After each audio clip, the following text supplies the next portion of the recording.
ખાનદાનની છે ને એક ખાસિયત છે, જોકે તમે લોકો એના વિશે નહીં જાણતા હો, બહુ ઓછા લોકો જાણે. એનું કારણ એ છે કે અમે જણાવવા જ નથી દીધું. શું છે કે અમારા ખાનદાનમાં આટલા વર્ષોમાં કોઈએ એક નોકરી સળંગ નથી કરી. થાય શું કે અમે જ્યાં પણ નોકરી કરતા હોઈએ ને એ શેઠિયાનો ધંધો રાતો રાત ડબલ થઈ જાય અને પછી એ દેવાળું કાઢે. તમારા મનમાં એમ થતું હશે કે ભાઈ ધંધો જો ડબલ થઈ જાય તો દેવાળું કેવી રીતે કાઢે? હું તમને સમજાવું. મારા દાદા હરીશ, મારા બાપા શિરીષ અને હું ગિરીશ, અમે બધા ઉદાર. એટલે ઉદારી જાણે અમારા લોહીમાંથી જ ટપકે.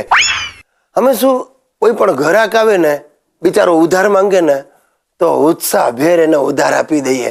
એટલે થાય શું કે ધંધો રાતો રાત વધી જાય, પણ છેવટે શેઠિયો બિચારો ઉઠી જાય. કે આપણી ઉદારતાનો લોકો ફાયદો લે છે એટલું જ. હવે બહારની શું વાત કરવી, ઘરમાં એ લોકો ફાયદો જ લે છે. તમારી બૈરી સુશીલા બોલે જો કે આમ જરા હસીને વાત કરું ને, શું સ્માઈલ આપું, તરત હાથ લંબાવે, જરા 500 રૂપિયા આપો ને. મેં કહું તારે સુશીલા શું કરવું છે 500 રૂપિયાનું? મને કે મારે જરા ફેશિયલ કરાવવા જવું છે. મૂક ને આ ફેશિયલ બેશિયલ, એકચ્યુઅલી તો તારે છે ને પ્લાસ્ટિક સર્જરીની જરૂર છે, એ કરાવ. મને કે હા. ગઈ તી એ પ્લાસ્ટિક સર્જન કહેવાય ને, એની પાસે હું ગઈ તી. 35,000 રૂપિયા એને કયા. અને મેં એમને પૂછ્યું કે સપોઝ ડોક્ટર પ્લાસ્ટિક હું તમને આપું તો ડોક્ટર ઉઠીને બહાર ચાલી ગયો. હવે આને શું કેવું બોલો, પ્લાસ્ટિક પોતે લઈ જાય, આવું તો એની બુદ્ધિ.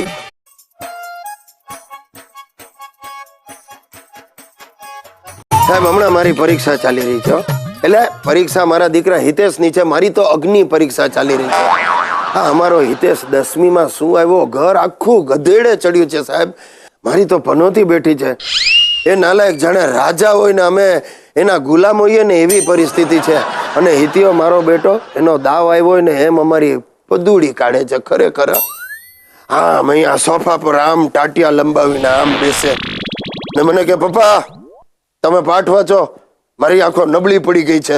મેં કહું સાલા તારી આંખો નહીં, તું આંખો ને આંખો નબળો જ છે. એટલે મારે બેસીને અહીંયા પાઠ વાંચવાના. અને એ થોડી વાર થાય ને એટલે આમ ઘોરવા માંડે. મેં કહું આરામ ખોર, તું સુઈ ગયો, ઉભો થા. મને કે તમે જે વાંચો છો એના ઉપર હું ચિંતન કરી રહ્યો છું, યુ કન્ટિન્યુ. અરે બાપ, એટલે મારે આખા પાઠ વાંચવાના. મને જો ભૂલે ચૂકે એકાદ જોકું આવી ગયું તો આવી જ બને. સુશીલા પાછળથી આવીને આમ ધબ્બો મારે. શરમ નથી આવતી તમને? છોકરો 10મીમાં છે ને તમે ઊંઘી જાવ છો, ઉભા થાવ. અરે બાપ. અને જાણે હિત્યો 62માં વર્ષે અવતર્યો ને એમ એને લાલ લડાવે. પક્કા ઓ મારો દીકરાને શું ખાવું છે? હા બાબા, શું મન થાય તને? કહીતી વખત મમ્મી મને ગોળ પાપડી ખાવી, એટલે ગોળ પાપડીના ડબ્બા આવી જાય. હરામખોર ગોળ પાપડી ને હલવા ખાઈને ગલગોટા જેવો થઈ ગયો છે બાપ. અને પરમ દિવસે તો એટલી કચોરી ઝાપટી ગયો, સાલાને ઝાડા થઈ ગયા બોલો.